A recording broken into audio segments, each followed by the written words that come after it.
Hello everyone, welcome to spark up classes. This is Suman Yadav. जैसा कि आप लोग जानते हो कि ABVMU सीनेट का फॉर्म आउट है, जिसे आप यूपी बीएससी नर्सिंग का फॉर्म कहते हो।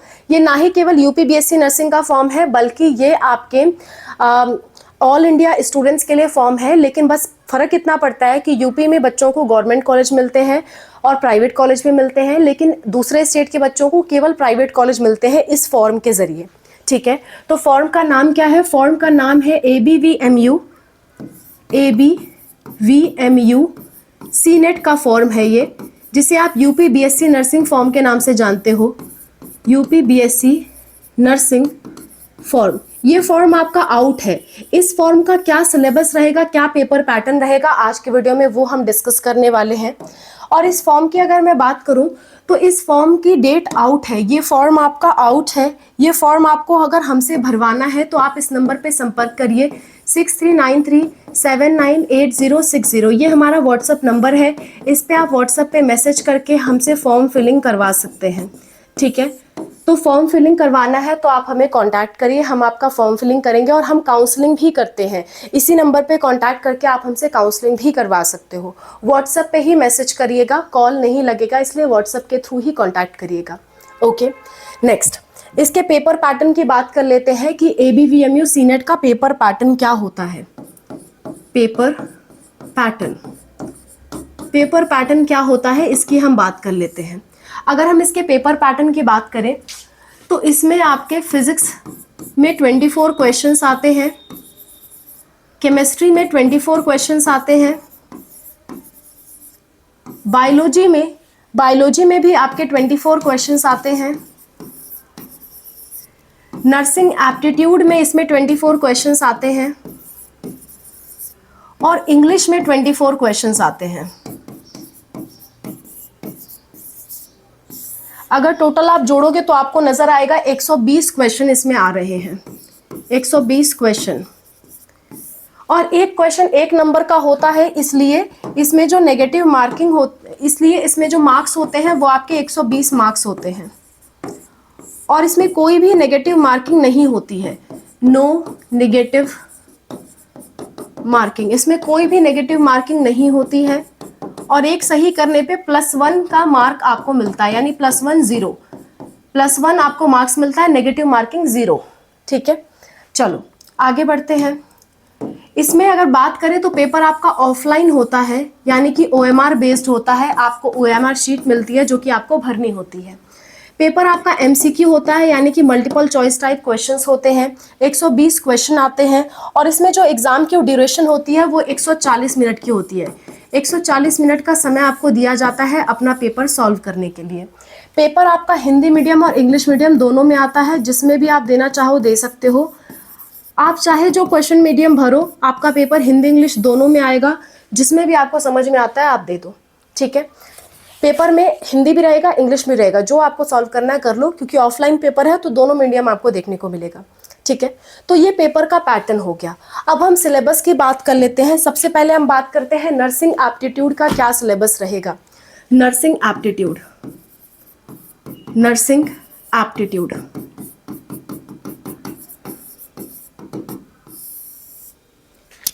नर्सिंग एप्टीट्यूड में आपका बेसिक्स ऑफ एप्टीट्यूड आता है।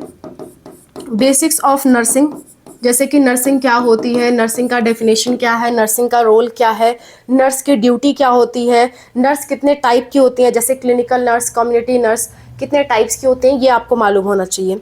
इसके बाद health and hygiene related question आते हैं। Health and hygiene related questions में आपसे क्या पूछा जाता है? आपसे पूछा जाता है पर्सनल हाइजीन, क्लीनलीनेस और सैनिटेशन से रिलेटेड, न्यूट्रिशन के बेसिक्स, बैलेंस डाइट क्या होती है, हेल्दी लाइफस्टाइल कैसी होती है, ये सब चीज़ें पूछी जाती हैं। इनसे रिलेटेड MCQ आते हैं। Next first aid and basic care से रिलेटेड क्वेश्चन पूछे जाते हैं। First aid and basic care, जिसमें आपसे पूछा जाता है कि चोट लगने पे, जलने पे या ब्लीडिंग हो रही है तो उसमें फर्स्ट एड का काम आप क्या करोगे, सांप काटने पे फर्स्ट एड क्या करोगे आप, CPR के बेसिक्स कॉन्सेप्चुअल लेवल के आते हैं, इमरजेंसी हैंडलिंग कैसे करोगे आप, पेशेंट के केयर के बेसिक्स क्या होते हैं, ये सारी चीज़ें आपसे पूछी जाएंगी। नेक्स्ट आपका आता है hospital and health care system. इसमें क्या होता है, इसमें आप हॉस्पिटल डिपार्टमेंट्स के बारे में पढ़ते हो, role of health care workers के बारे में पढ़ते हो, पेशेंट सेफ्टी एंड इन्फेक्शन को कैसे कंट्रोल करते हैं इसके बारे में पढ़ते हो। नेक्स्ट आता है आपका communication and ethics. Communication and ethics, इसका क्या मतलब होता है? इसका मतलब होता है कि नर्स और पेशेंट के बीच में कम्युनिकेशन कैसा होना चाहिए आपको मालूम होना चाहिए, एम्पैथी होनी चाहिए, आपका बिहेवियर अच्छा होना चाहिए और आपका ऑनेस्टी होना चाहिए वर्क में। ये सारी चीज़ों से रिलेटेड क्वेश्चन आते हैं। कुछ सिचुएशन आपको दी जाएगी, उससे रिलेटेड आपको आंसर देना होता है। Next, logical and situation questions. Logical and situational questions. Logical and situational questions आपसे पूछे जाते हैं, जैसे कि कोई सिचुएशन है उस पर आप क्या रिएक्ट करोगे, डिसीजन मेकिंग आपका क्या होता है, प्रॉब्लम सॉल्विंग एबिलिटी कैसी है, ये सारी चीज़ें आपसे पूछी जाती है। तो ये आपका नर्सिंग एप्टीट्यूड का सिलेबस है। आगे बढ़ लेते हैं। अब हम बात कर लेते हैं इंग्लिश का क्या सिलेबस रहेगा। इंग्लिश का क्या सिलेबस रहता है उससे रिलेटेड हम बात कर लेते हैं। इंग्लिश के सिलेबस की अगर मैं बात करूं तो इंग्लिश में आपका आता है reading and comprehension. Reading and comprehension. Comprehension, इसमें आपसे क्या पूछा जाता है, एक पैसेज दिया जाता है, पैसेज के बेसिस पे क्वेश्चन पूछे जाते हैं, उसका मेन आइडिया, टोन या उसका इन्फरेंस क्या है, वोकेबुलरी बेस्ड क्वेश्चंस आपसे पूछे जा सकते हैं कि उस शब्द का मीनिंग क्या है। उस पैराग्राफ में एक पैसेज दिया जाएगा, उससे रिलेटेड क्वेश्चन पूछे जाएंगे। Next, vocabulary. वोकेबुलरी, वोकेबुलरी में सिनोनिम्स, एंटोनिम्स, आपके वन वर्ड सब्स्टिट्यूशंस, ठीक है, अनेक शब्दों का एक शब्द जिसे आप कहते हो, आइडम्स, फ्रेजेस, स्पेलिंग करेक्शन, ये सब पूछा जाता है। इसके बाद ग्रामर से रिलेटेड क्वेश्चन आपके आते हैं। ग्रामर, ग्रामर में आपके tense, articles, preposition, active passive voice, direct indirect speech, subject verb agreement, error detection, sentence correction, ये सब पूछा जाता है। नेक्स्ट, आपका जो चौथा है वो होता है sentence formation.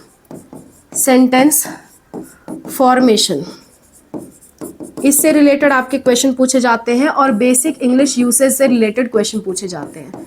Basic English usage, इससे रिलेटेड क्वेश्चन आपके पूछे जाते हैं, जिसमें आपका spotting errors, improving sentences, clause test, ये सब आता है। तो ये आपका कंप्लीट इंग्लिश का सिलेबस होता है जो आपको तैयार करके जाना है अपने एग्जाम में। आगे बढ़ते हैं। अब हम बात कर लेते हैं आपका फिजिक्स, केमिस्ट्री, बायोलॉजी का डिटेल सिलेबस। सिलेबस क्या रहेगा? सिलेबस क्या रहेगा? तो सिलेबस की अगर मैं बात करूं तो सिलेबस में 11th प्लस 12th का फिजिक्स, केमिस्ट्री, बायोलॉजी पूरा आता है। Physics, chemistry, biology 11th plus 12th का पूरा आता है। इसमें आपका कौन कौन से चैप्टर्स होंगे मैं आपको वन बाय वन करके गिनवा देती हूँ, एग्जैक्ट चैप्टर्स जितने आ रहे हैं। सबसे पहले बात कर लेते हैं फिजिक्स की। फिजिक्स की अगर मैं बात करूँ, सब कुछ न्यू एनसीईआरटी के अकॉर्डिंग आना है। फिजिक्स में आपका 11th क्लास की बात करूं तो 11th में पार्ट 1 होता है, पार्ट 1 है आपका, और आपका पार्ट 2 है, पार्ट 2।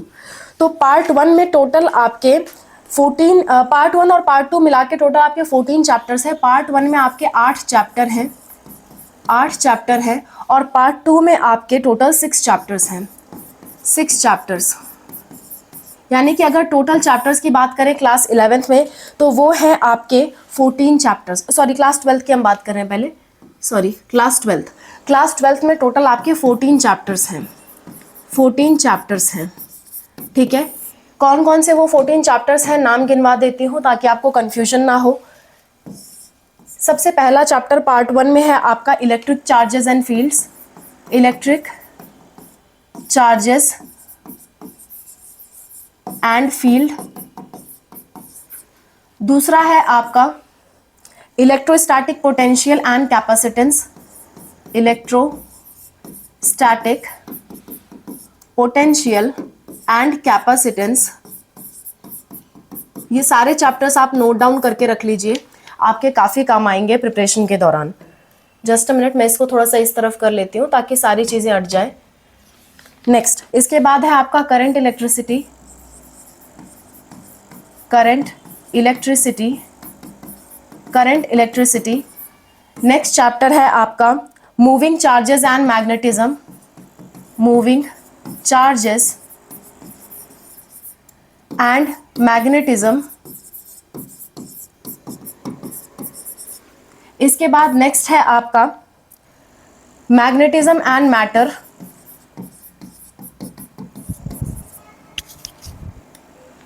And matter. नेक्स्ट है आपका electromagnetic induction, electromagnetic induction. Next है आपका अल्टरनेटिंग करंट, जिसे आप एसी नाम से जानते हो। और लास्ट चैप्टर इसमें है आपका इलेक्ट्रोमैग्नेटिक वेव्स। ये आपके 8 चैप्टर है पार्ट 1 ऑफ क्लास 12th में।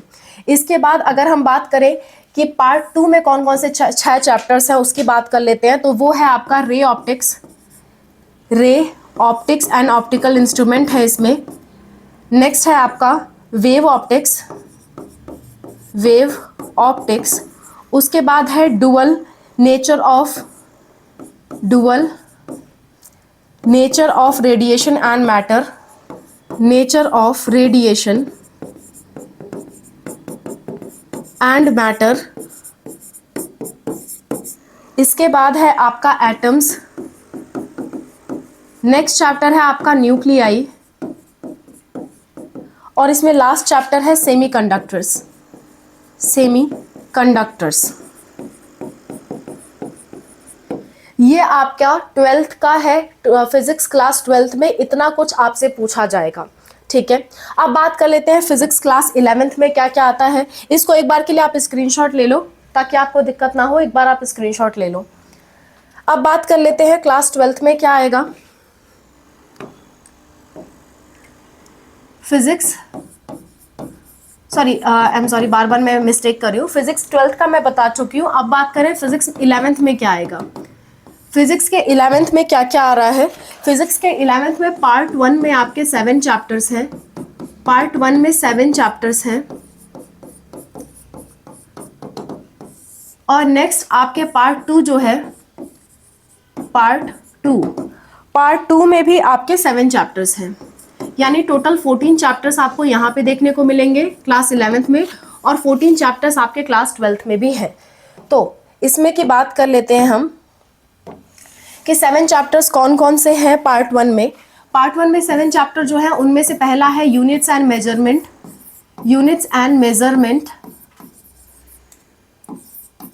Units and measurement. सेकेंड जो चैप्टर है आपका इसमें वो है motion in a straight line, motion in a straight line.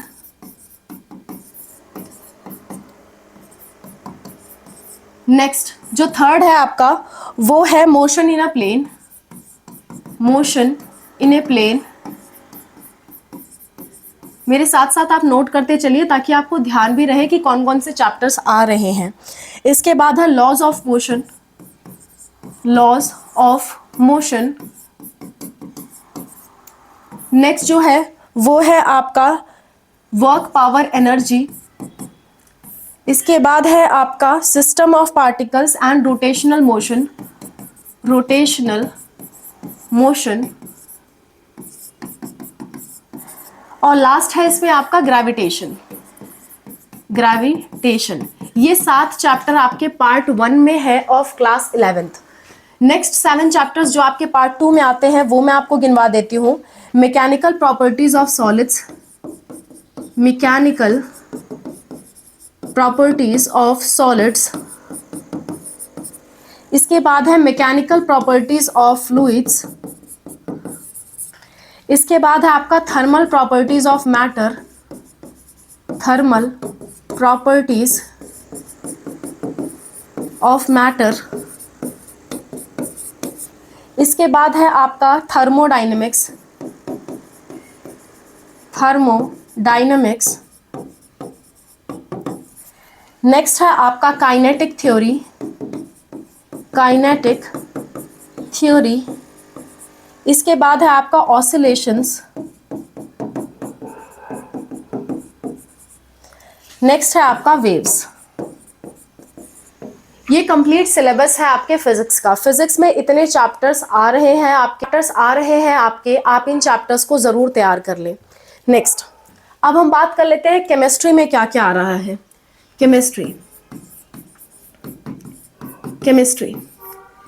Chemistry में भी आपका क्लास 12th है और क्लास 11th है। क्लास 12th की बात कर लेते हैं हम। क्लास 12th में आपका पार्ट 1 है और नेक्स्ट आपका पार्ट 2 है। पार्ट 2 दो पार्ट में आपके एनसीईआरटी की बुक्स है, वो एनसीईआरटी की बुक्स के अकॉर्डिंग ही मैं बता रही हूँ ताकि आपको कंफ्यूजन ना हो। देखिए, पार्ट 1 में आपके 5 चैप्टर्स है, 5 चैप्टर्स, और पार्ट 2 में भी आपके 5 चैप्टर्स हैं, 5 चैप्टर्स। पार्ट 1 और पार्ट 2 दोनों में आपके 5 चैप्टर्स हैं। अगर मैं पार्ट 1 की बात करूं तो पार्ट 1 में क्या क्या आ रहा है। पार्ट 1 में आ रहा है आपका सॉल्यूशंस। नेक्स्ट आ रहा है आपका इलेक्ट्रोकेमिस्ट्री। इसके बाद आ रहा है आपका केमिकल काइनेटिक्स। इसके बाद आ रहा है आपका BNF block, and next and last आपका आ रहा है कोऑर्डिनेशन कंपाउंड्स। ये आपका पार्ट 1 का सिलेबस है ऑफ क्लास 12th। अगर पार्ट 2 की बात करूं तो पार्ट 2 में आपका आ रहा है halo alkanes and hello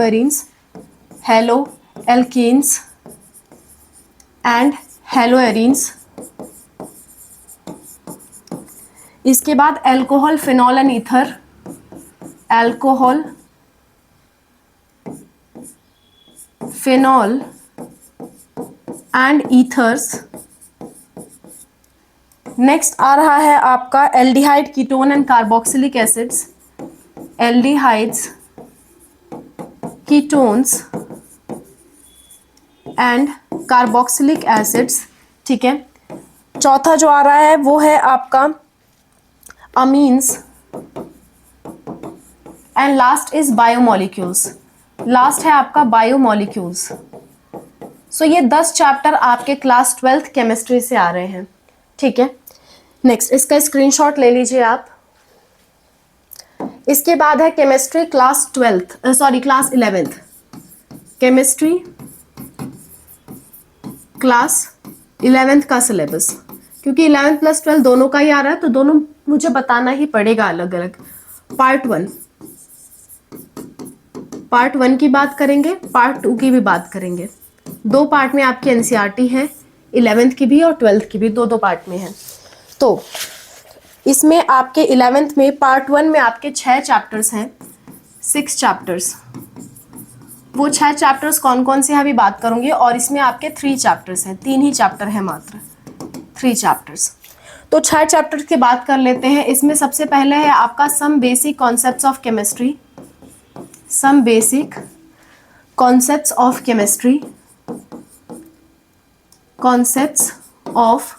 chemistry, इसके बाद जो दूसरा चैप्टर है वो है आपका स्ट्रक्चर ऑफ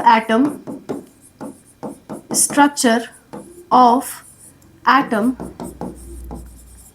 नेक्स्ट है आपका तीसरा क्लासिफिकेशन ऑफ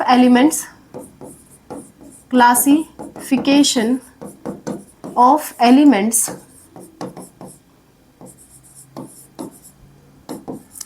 एंड पीरियोडिसिटी, यानी पीरियोडिक टेबल वाला जो चैप्टर है वो।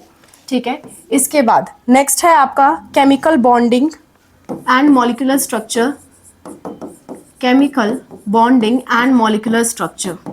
ठीक है। इसके बाद है आपका थर्मोडायनेमिक्स,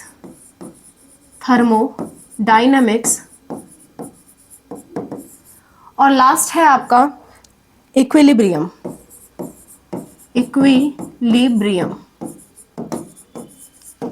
ये आपका पार्ट 1 का हो गया। अब पार्ट 2 में क्या क्या है? पार्ट 2 में केवल 3 चैप्टर हैं, जो कि है आपका रेडॉक्स रिएक्शंस, और नेक्स्ट है आपका organic chemistry, some basic principle, organic chemistry के सम बेसिक प्रिंसिपल, और उसके बाद लास्ट में है आपका हाइड्रोकार्बन्स। ये आपके क्लास 11th का सिलेबस है केमिस्ट्री के लिए। तो मैंने आपको फिजिक्स का सिलेबस बता दिया, केमिस्ट्री का बता दिया, इसका भी आप स्क्रीनशॉट ले लीजिए। अब लास्ट हम बायो का सिलेबस देखते हैं। बायोलॉजी की अगर हम बात करें तो इसमें एक ही पार्ट होता है, 2 अलग अलग पार्ट नहीं होते हैं। बायोलॉजी में क्लास 11th में एक ही पार्ट है और क्लास 12th में भी एक ही पार्ट है। 11th में टोटल आपके 16 चैप्टर है और क्लास 12th में आपके टोटल 13 चैप्टर है। तो पहले क्लास 11th का बता देती हूँ, 16 के 16 चैप्टर्स जो कि आपके अवेलेबल है। 1 बाय 1 काउंट कर लेते हैं हम। पहला चैप्टर है आपका लिविंग वर्ल्ड। दूसरा चैप्टर है आपका बायोलॉजिकल क्लासिफिकेशन।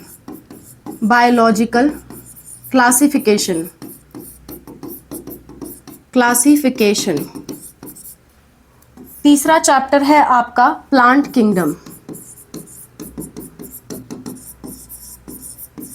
चौथा चैप्टर है आपका एनिमल किंगडम। इन सब की 1 शॉट वीडियो मैंने पढ़ा रखी है। अगर आप तैयारी करना चाहते हो तो ज़रूर तैयारी कर सकते हो। हमारा स्पार्कअप स्टडी चैनल है, फ्री ऑफ कॉस्ट प्रिपरेशन आप कर सकते हो। नेक्स्ट आपका morphology of plants, flowering plants है एक्चुअली, और इसी तरह से एनाटॉमी ऑफ फ्लावरिंग प्लांट्स। ठीक है, इसके बाद फ्लावरिंग प्लांट्स इसलिए हम पढ़ते हैं क्योंकि फ्लावरिंग प्लांट्स सबसे ज़्यादा होते हैं। नेक्स्ट 7वां चैप्टर है आपका स्ट्रक्चरल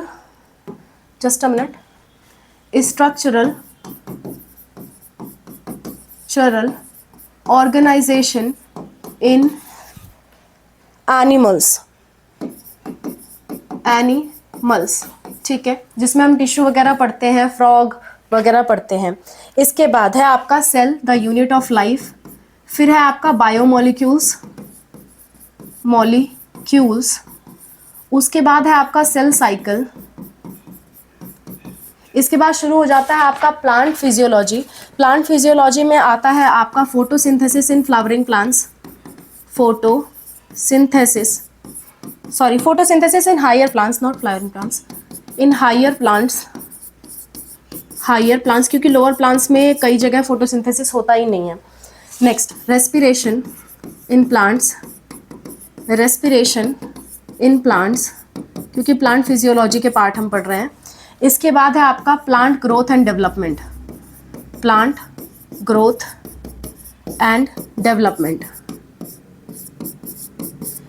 इसके बाद से शुरू होता है आपका एनिमल फिजियोलॉजी, जिसमें से कुछ चैप्टर्स हटा दिए गए हैं और जो बाकी के बचे हुए चैप्टर्स हैं जो आ रहे हैं वो मैं आपको बता रही हूँ।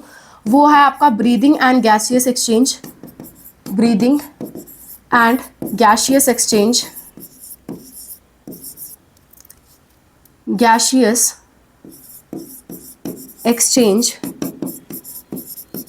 इसके बाद है आपका बॉडी फ्लूइड्स एंड सर्कुलेशन।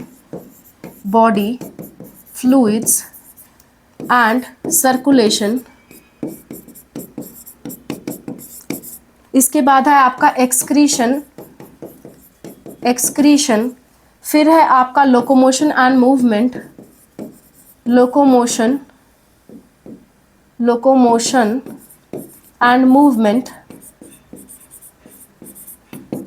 इसके बाद है आपका neural control and coordination and chemical control and coordination. मैं यहाँ लिख देती हूँ